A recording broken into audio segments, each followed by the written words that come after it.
Hello बच्चा लोग, कैसे हैं आप सब? बढ़िया, मज़े में, गुड। तो पिछले वीडियो में हमने आपको फिजिक्स का सिलेबस बताया कि सीयूईटी के पेपर में आपको फिजिक्स के कौन कौन से टॉपिक्स इंपॉर्टेंट हैं और कौन कौन से टॉपिक्स पढ़ने हैं। आज के इस लेक्चर में हम स्टार्ट करने वाले हैं फिजिक्स का first chapter which is electric charges and field, जिसके बारे में पहले हम आपको समझाएंगे। इसके चैप्टर के बारे में आपको डिटेल में डिस्कस करेंगे, कौन कौन से टॉपिक इंपॉर्टेंट हैं, क्या क्या फॉर्मूले हैं इस चैप्टर में और कौन कौन से टॉपिक हमें आपको पढ़ने हैं।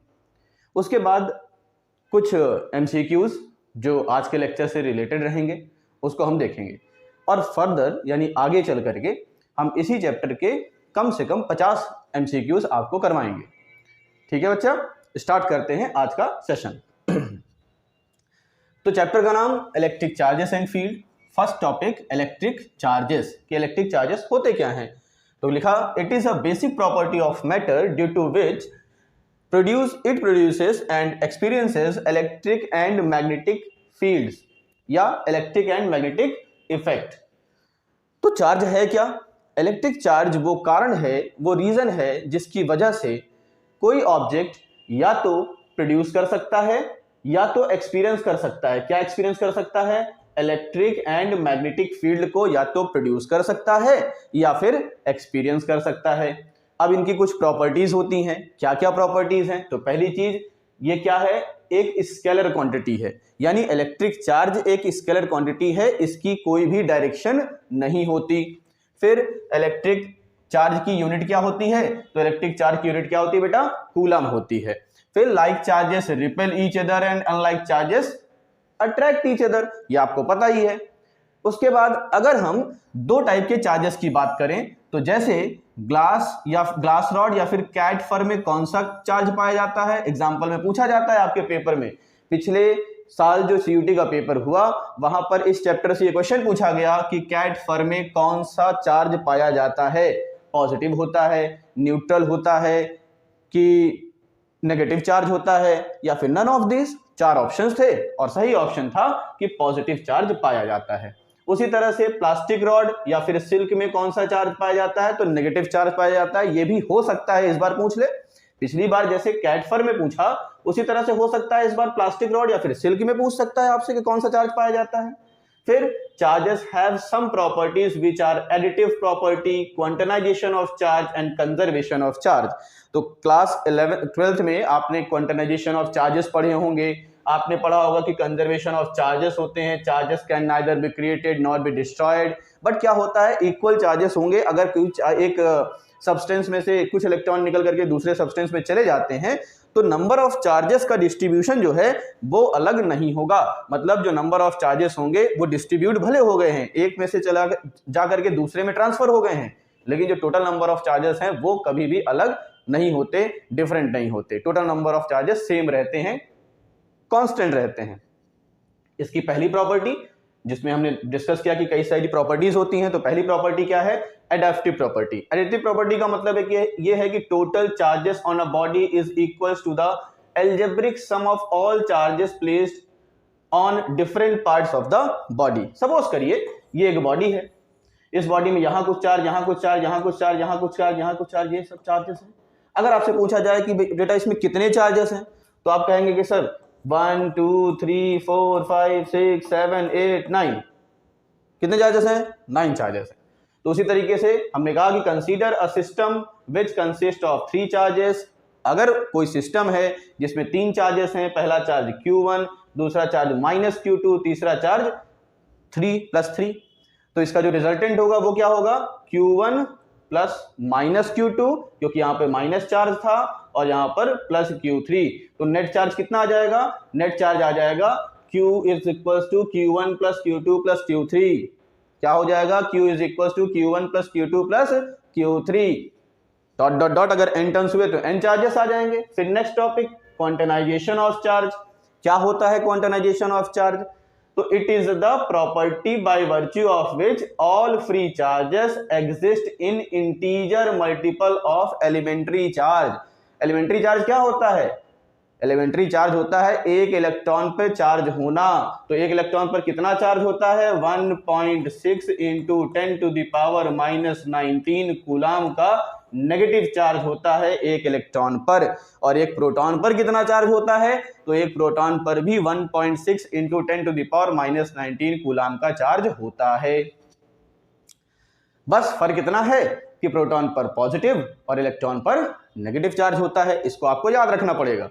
उसके बाद हमने देखा कि मैथमेटिकली इसको लिख सकते हैं Q is equals two plus minus E. Plus का मतलब पॉजिटिव चार्ज के लिए और माइनस का मतलब नेगेटिव चार्ज के लिए, तो Q is equals to n लिख देंगे, आंसर हमें मिल जाएगा। अगर हमसे नंबर ऑफ चार्जेस पूछा गया होगा, यहीं से एक क्वेश्चन बन जाता है कि how many charges should be transferred या how many electron should be transferred to generate 1 coulomb charge. किसी वस्तु में एक कूलाम का चार्ज जनरेट करने के लिए, उत्पन्न करने के लिए कितने इलेक्ट्रॉनों को प्रतिस्थापित करना पड़ेगा। तो आप कहेंगे कि सर इसका आंसर तो हमें पता है, इसका आंसर आप रटे भी होंगे, एनसीईआरटी में है भी, 10th क्लास की एनसीईआरटी में दिया हुआ है कि कितने नंबर ऑफ इलेक्ट्रॉन्स की जरूरत पड़ेगी। तो बेटा 6.25 इंटू 10⁻18 इलेक्ट्रॉन्स की जरूरत पड़ेगी अगर हम किसी वस्तु में एक कूलाम का चार्ज जनरेट करना चाहते हैं, उत्पन्न करना चाहते हैं। तो चलिए फिर conservation of charges, the net charge on an isolated system. Isolated का मतलब अकेला, वीरान में बैठा हुआ एक सिस्टम जिसको हम बोलेंगे आइसोलेटेड, ना आगे कोई और ना पीछे कोई और, कुछ नहीं है इसके आगे पीछे, उसको क्या बोलते हैं आइसोलेटेड सिस्टम बोलते हैं। तो उसमें कितने कांस्टेंट होंगे, क्या होगा, उसमें जो चार्जेस होंगे वो क्या रहेंगे, कंजर्व रहेंगे, कांस्टेंट रहेंगे। However, charges may be transferred from one part of the system to the another part of system. Charges जो हैं वो एक सिस्टम से जा करके, एक पार्ट से जा करके सिस्टम में दूसरे में जा सकता है। सपोज करिए यहाँ पर दो बॉडी हैं, एक बॉडी हमारे पास हाइड्रोजन, ना मान लेते हैं, हाइड्रोजन नहीं मानते, चलिए Na मान लेते हैं। एक बॉडी हमारे पास क्या हो जाएगी Na, मान लीजिए हमारे पास Na है, हमारे पास क्या है Cl है। तो Na में कितने इलेक्ट्रॉन 281, Cl में कितने इलेक्ट्रॉन 287। अब भैया ये क्या करेगा, एक इलेक्ट्रॉन इसको दान कर दिया, जब इसको दान कर दिया तो इस पर कितने इलेक्ट्रॉन बच गए, इस पर हो गए अब 18 इलेक्ट्रॉन। तो इलेक्ट्रॉन 18 और proton 17, positive charge 18, negative charge 17, कितने ज्यादा, एक नेगेटिव ज्यादा, इसलिए लिख देते हो Cl माइनस। यहां क्या है, यहां पर कितने प्रोटॉन बचे, प्रोटॉन तो अभी रहेंगे 11, इलेक्ट्रॉन कितने बचे, सर एक चला गया 10 बचा, कितने पॉजिटिव 11, कितने नेगेटिव 10, कितना नेगेटिव ज्यादा है, सॉरी कितना पॉजिटिव ज्यादा है 1, इसलिए लिख देते हो Na प्लस।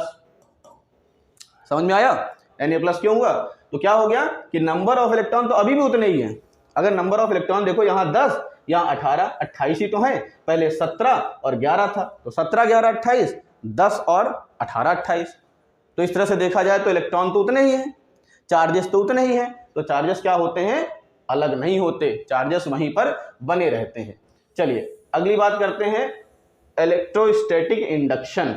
अब इलेक्ट्रोस्टैटिक इंडक्शन क्या है, तो the redistribution of charges takes place in the uncharged body due to the presence of charged body near it. It is called electrostatic induction. अब मान लीजिए कि ये हमारे पास एक चार्ज बॉडी है, इसमें कैसा चार्ज है, पॉजिटिव चार्ज। कैसा चार्ज है, पॉजिटिव चार्ज। इसके पास क्या ले आते हैं, कंडक्टर। हम क्या ले आए, एक कंडक्टर। तो कंडक्टर क्या करेगा, इसके फ्री इलेक्ट्रॉन्स इस पॉजिटिव को देखेंगे और अट्रैक्ट हो जाएंगे। समस्या ये है कि पॉजिटिव जहां देखता है नेगेटिव वाला, वो पॉजिटिव की तरफ खींचा चला आता है, समझ रहे हो। फिर पॉजिटिव क्या आ जाएगा, दूसरे एंड पर हो जाएगा पॉजिटिव। तो ये चार्ज क्यों हुआ, ये तो अनचार्ज बॉडी थी, ये चार्ज क्यों हो गया, हमने तो उसको टच भी नहीं कराया।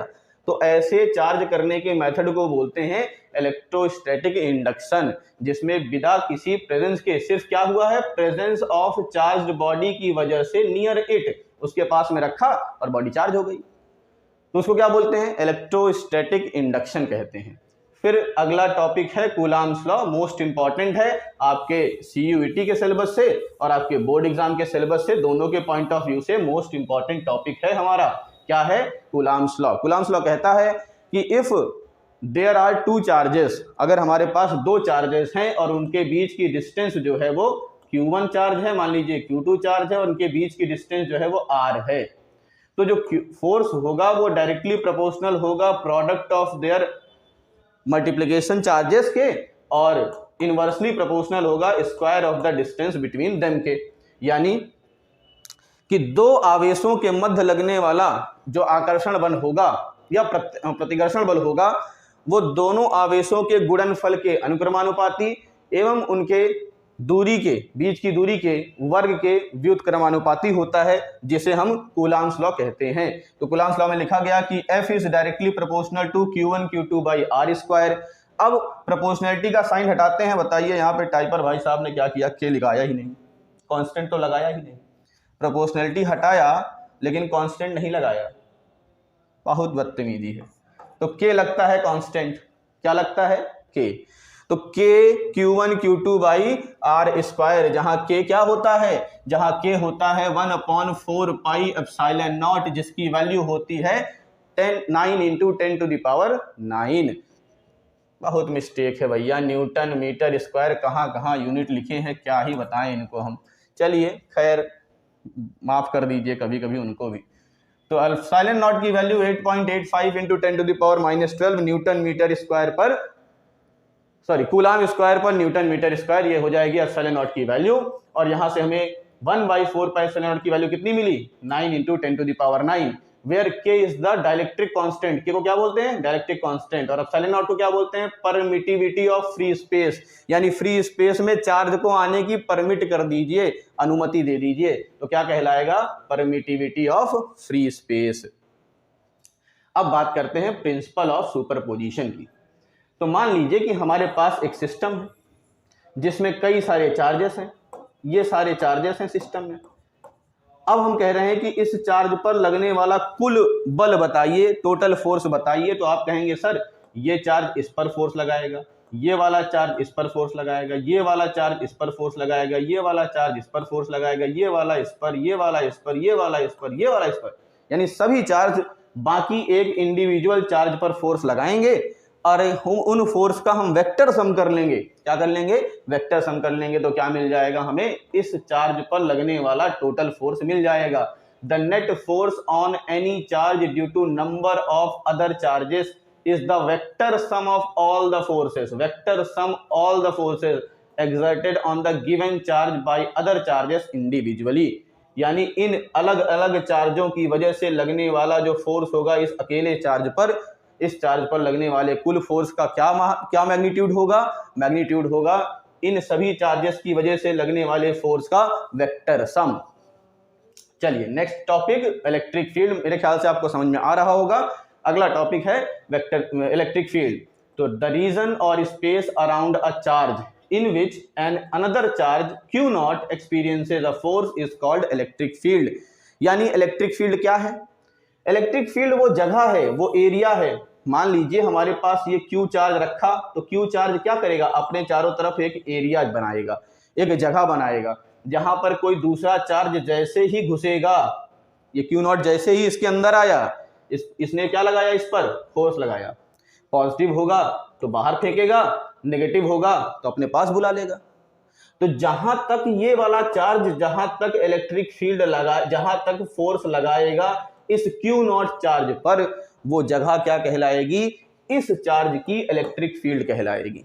इस चार्ज की इलेक्ट्रिक, इसकी नहीं, ये इस पे तो फोर्स लगा है, जो बनाएगा ये इलेक्ट्रिक फील्ड बनाया, ये फोर्स लगा रहा है, तो इसकी इलेक्ट्रिक फील्ड है।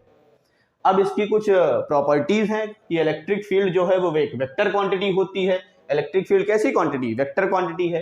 इलेक्ट्रिक फील्ड की यूनिट क्या होती है, तो न्यूटन पर कूलाम। क्यों, क्योंकि E is equals to F upon Q nought, E is equals to F upon Q not.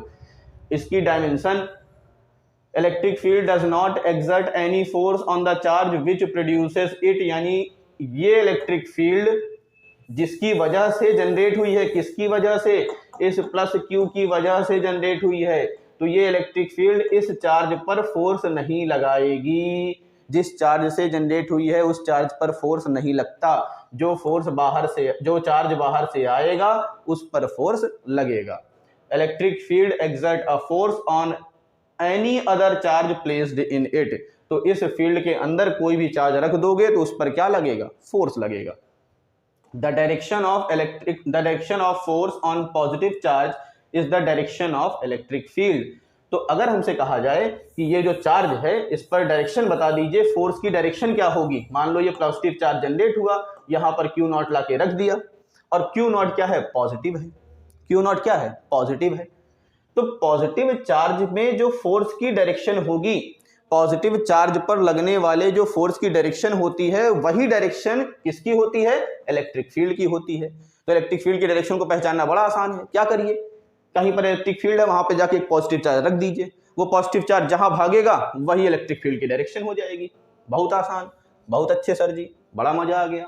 Field intensity, electric field intensity. अब इलेक्ट्रिक फील्ड है तो उसकी कुछ ना कुछ क्षमता होगी, कुछ ना कुछ ताकत होगी कि भैया ये चार्ज है तो यहां पर ये कम ताकत लगाएगा, कम फोर्स लगाएगा, यहां पर ये ज्यादा फोर्स लगाएगा, तो इसको बोलेंगे ना इंटेंसिटी, पावर, क्षमता। तो इलेक्ट्रिक फील्ड की इंटेंसिटी कितनी होती है, तो electric field intensity at a point is defined as force experienced by unit positive test charge.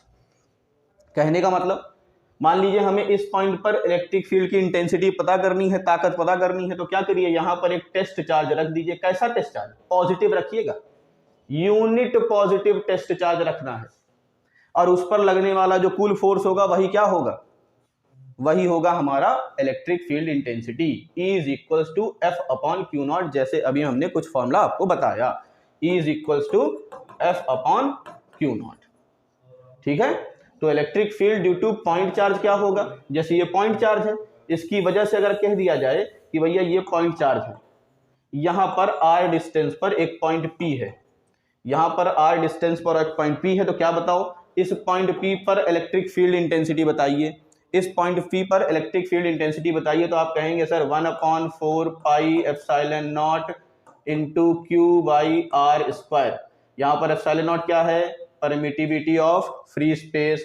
1/4 pi epsilon not की value 9 into 10 to the power 9। कोई दिक्कत नहीं, तो इलेक्ट्रिक फील्ड खत्म, यहां से इलेक्ट्रिक फील्ड की कहानी खत्म होती है। फिर क्या आता है, इलेक्ट्रिक फील्ड लाइंस आती है। अब इलेक्ट्रिक फील्ड लाइंस आएंगी, तो होता क्या है कि मान लीजिए इलेक्ट्रिक फील्ड लाइंस क्या है, electric field lines are smooth curve such that tangent drawn at any point on the curve gives the direction of electric field at that point। ये प्लस चार्ज है, इसकी वजह से ये इलेक्ट्रिक फील्ड है। तो इलेक्ट्रिक फील्ड में electric field lines वो लाइन होती हैं जहां पर हम टेंजेंट ड्रॉ कर दें। क्या होता है, एक टेंजेंट ड्रॉ कर दें किसी भी पॉइंट पर, तो उस पॉइंट पर इलेक्ट्रिक फील्ड की डायरेक्शन मिल जाए तो वही क्या है, इलेक्ट्रिक फील्ड लाइंस होती हैं। अब इनकी कुछ प्रॉपर्टीज हैं, प्रॉपर्टीज से क्वेश्चन बनते हैं। तो पहला प्रॉपर्टी कि electric field lines originate at positive and terminate and negative charge, they do not form a closed loop. आप मैग्नेटिक फील्ड लाइंस पढ़ेंगे, पढ़ाया जाएगा जब मैग्नेटिक वाला चैप्टर, चौथा चैप्टर, तो वहां पर आपको बताएंगे कि magnetic field lines closed loop बनाती हैं, पॉजिटिव चार्ज से चलती हैं, सॉरी नॉर्थ पोल से चलती हैं, साउथ पोल पर खत्म होती हैं, और मैग्नेट के अंदर साउथ पोल से नॉर्थ पोल चलती हैं। लेकिन यहां पर टेस्ट चार्ज के साथ यानी इलेक्ट्रिक चार्ज के साथ ऐसा नहीं होता। इलेक्ट्रिक चार्ज क्या करती हैं, या इलेक्ट्रिक चार्जेस क्या करते हैं, पॉजिटिव से इलेक्ट्रिक फील्ड लाइन निकलती है, नेगेटिव पर पहुंचती है और कहानी खत्म, इसके आगे कोई कहानी नहीं बनती। फिर electric field lines do not exit inside a conductor. अगर कंडक्टर की बात करें तो कंडक्टर के अंदर इलेक्ट्रिक फील्ड लाइंस जीरो होती हैं, कोई भी कंडक्टर होगा उसके अंदर इलेक्ट्रिक फील्ड लाइंस जीरो होती हैं, इलेक्ट्रिक फील्ड की कोई भी लाइंस नहीं होती अगर क्लोज्ड है तो कंडक्टर। ठीक है, अगर कोई कंडक्टर क्लोज्ड है तो डिब्बा है, टीन का डिब्बा है, तो वहां पर इलेक्ट्रिक फील्ड लाइंस क्या रहेंगी, जीरो रहेंगी। Electric field lines do not cross each other, if they do it means two direction of electric field at a single point which is not possible. कहने का मतलब कि मान लीजिए कि दो इलेक्ट्रिक फील्ड लाइंस आपस में इंटरसेक्ट कर रही हैं, ये और ये, तो यहां पर एक पॉइंट ऑफ इंटरसेक्शन बना। अब हम जानते हैं कि इलेक्ट्रिक फील्ड लाइंस के किसी भी पॉइंट पर अगर हम टेंजेंट ड्रॉ कर दें तो हमें इलेक्ट्रिक फील्ड की डायरेक्शन मिल जाएगी। तो ये पॉइंट है, इस पर हमने टेंजेंट ड्रॉ किया तो एक टेंजेंट ये ड्रॉ हुआ, एक टेंजेंट ये ड्रॉ हुआ, यानी एक सिंगल पॉइंट पर इलेक्ट्रिक फील्ड की दो डायरेक्शन जो पॉसिबल नहीं है, एक पॉइंट पर इलेक्ट्रिक फील्ड की एक ही डायरेक्शन होगी। तो ये कहता है कि दो इलेक्ट्रिक फील्ड लाइंस कभी भी एक दूसरे को काट नहीं सकती। फिर electric field lines originate and terminate normally from the surface of conductor. यानी अगर ये कंडक्टर है तो इस सरफेस के परपेंडिकुलरली होंगी electric field lines. Electric field lines क्या होंगी? परपेंडिकुलर होंगी एट द सरफेस पर, सरफेस पर परपेंडिकुलर होंगी, 90 डिग्री पर होंगी। कंफ्यूज मत होइएगा, क्या होंगी? सर्कल है तो क्या होगा? रेडियल होगा। मान लीजिए ये है तो ये क्या है? परपेंडिकुलर है, परपेंडिकुलर होगी। मैग्नेटिक फील्ड लाइंस कैसी होती हैं? सरफेस पे परपेंडिकुलर होती हैं।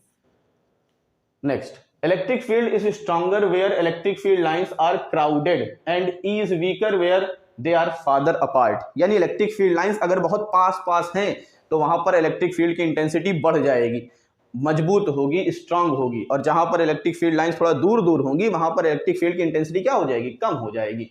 Number of electric field lines drawn are proportional to the magnitude of charge. जो नंबर ऑफ फील्ड लाइंस होती हैं वो डिपेंड किस पर करती हैं? मैग्नीट्यूड ऑफ चार्ज पर। यानी चार्ज जितने ज्यादा मैग्नेटिक फील्ड लाइंस उतनी ज्यादा, चार्ज जितना कम मैग्नेटिक फील्ड लाइंस उतना कम। इलेक्ट्रिक डाइपोल क्या होता है? अगला टॉपिक। तो a pair of equal and opposite charge separated by small distance constitute a dipole. Dipole क्या होता है? जहां पर दो, मान लीजिए Na लिखा है और Cl लिखा है, Na पर चार्ज +1 का, Cl पर -1 का, और ये बहुत छोटे डिस्टेंस पर होते हैं तो दे क्रिएट अ डाइपोल। जहां पर दो सेम, मतलब दो चार्जेस इक्वल होने चाहिए, मतलब चार्ज का अमाउंट इक्वल होना चाहिए लेकिन उनका नेचर अपोजिट होना चाहिए। नेचर अपोजिट हो लेकिन अमाउंट इक्वल हो और उनको बहुत छोटी डिस्टेंस पे रख दिया जाए तो ऐसे चार्ज, ऐसा सिस्टम क्या क्रिएट करते हैं? डाइपोल क्रिएट करते हैं। क्या क्रिएट करते हैं? डाइपोल क्रिएट करते हैं। तो इसका डाइपोल मूवमेंट होता है।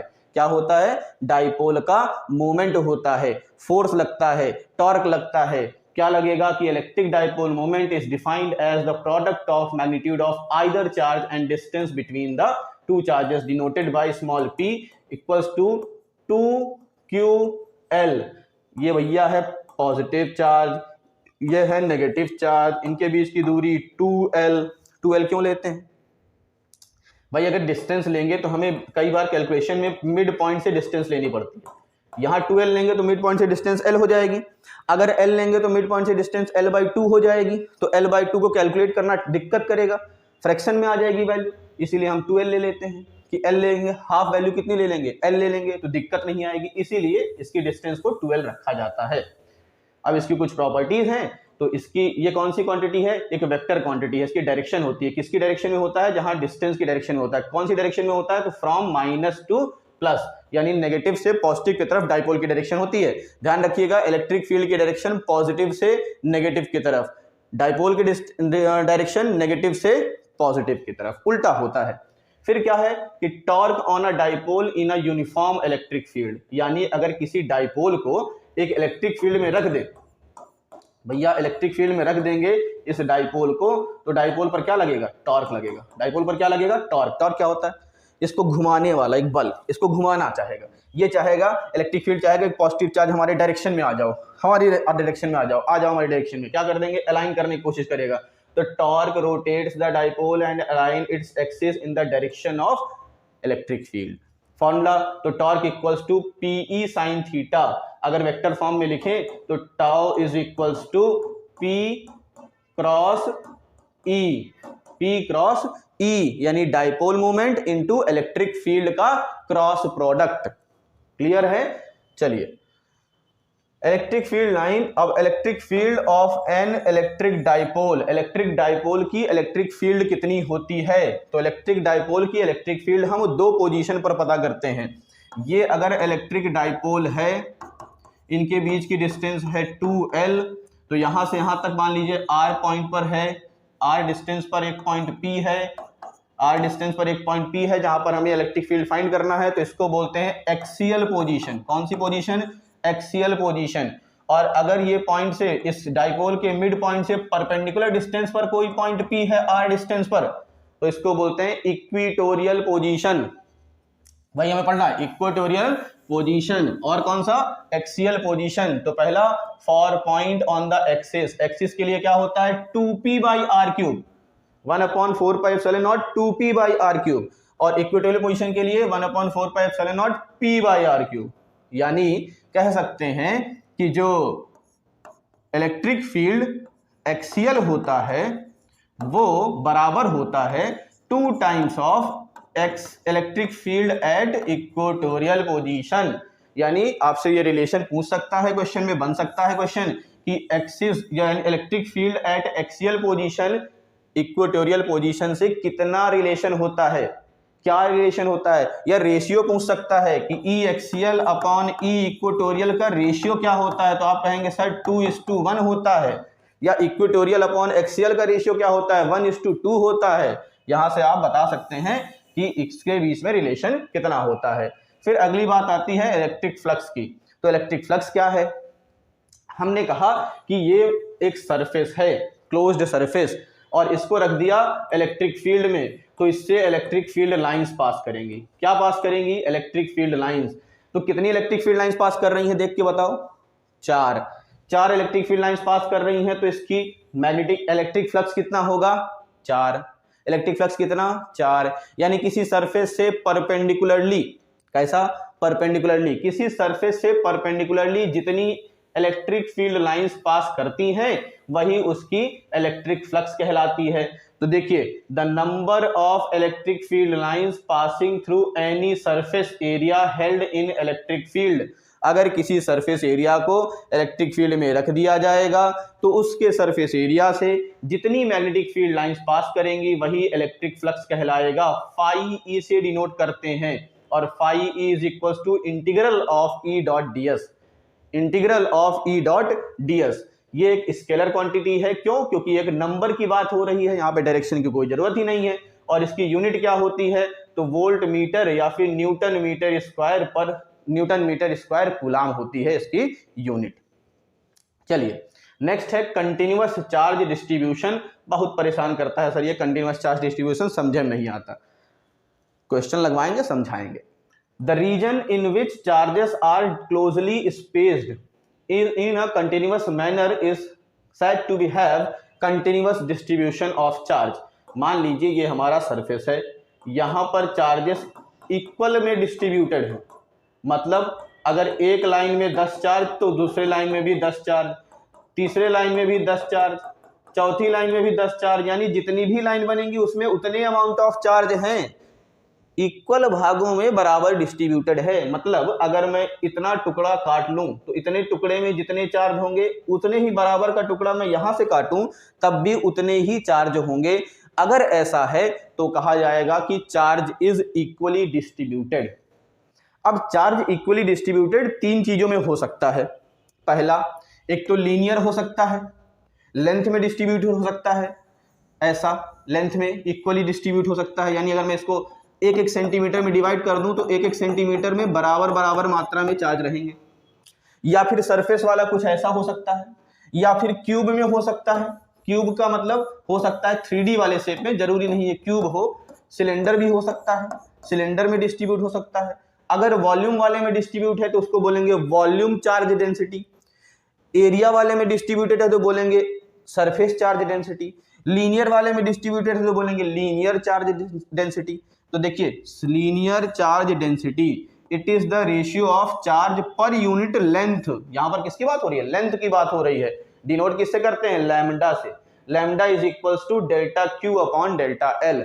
मान लो ये 10 सेंटीमीटर की रॉड है, यहां पर 100 कूलाम चार्ज है, तो कहोगे लीनियर चार्ज डेंसिटी कितनी होगी, lambda is equals to 100 upon 10, जितनी लेंथ उससे डिवाइड कर दो, लीनियर चार्ज डेंसिटी मिल गई। सरफेस चार्ज डेंसिटी क्या होगा, it is the ratio of charge per unit area of the surface. ये सरफेस है, इसमें 100 कूलाम चार्ज, इसका area 20 centimetre square, 20 centimetre square, तो चार्ज कितना होगा 100/20 सरफेस चार्ज डेंसिटी। वॉल्यूम इसी तरह से, वॉल्यूम कितना है, वॉल्यूम 200 है, 200 सेंटीमीटर क्यूब है, 200 सेंटीमीटर क्यूब। चार्ज कितना है, चार्ज है सर 1000 कूलाम का चार्ज, 1000 कूलाम का चार्ज, तो वॉल्यूम चार्ज डेंसिटी क्या होगा, तो होगा 1000/200, 5 आ जाएगा। तो 5 क्या हो गया, वॉल्यूम चार्ज डेंसिटी, यानी charge in per unit volume. Surface charge density charge in पर unit area, linear charge density charge in per unit length.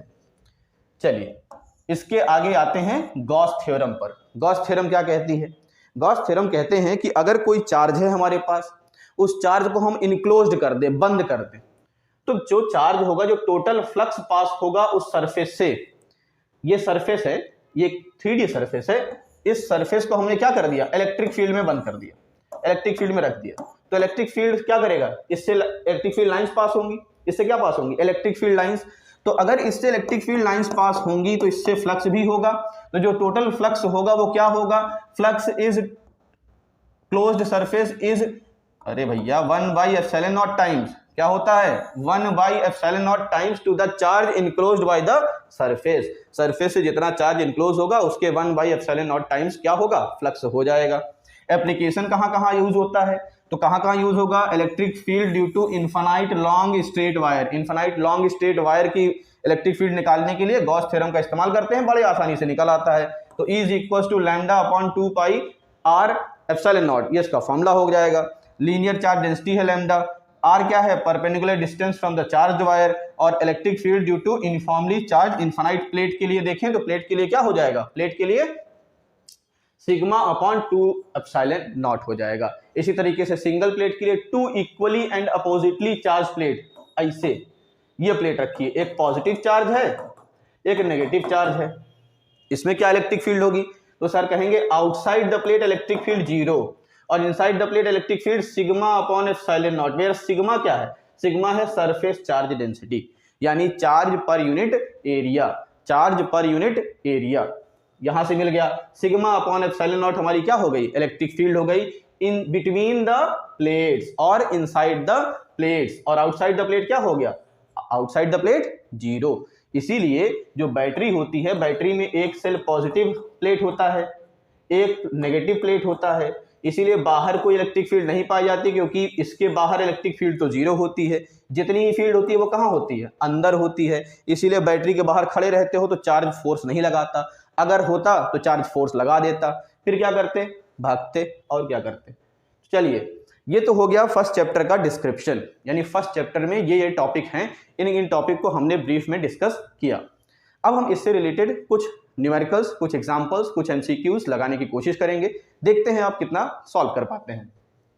चलिए, तो कोशिश कीजिएगा कि पहले इन क्वेश्चंस को सॉल्व करने की कोशिश कीजिएगा, अपने से वीडियो पॉज कीजिएगा, खुद से लगाने की कोशिश कीजिएगा, आंसर क्या होगा उसके बाद फिर वीडियो देखिएगा, इसका आंसर भी आपको मिल जाएगा। तो पहला क्वेश्चन, one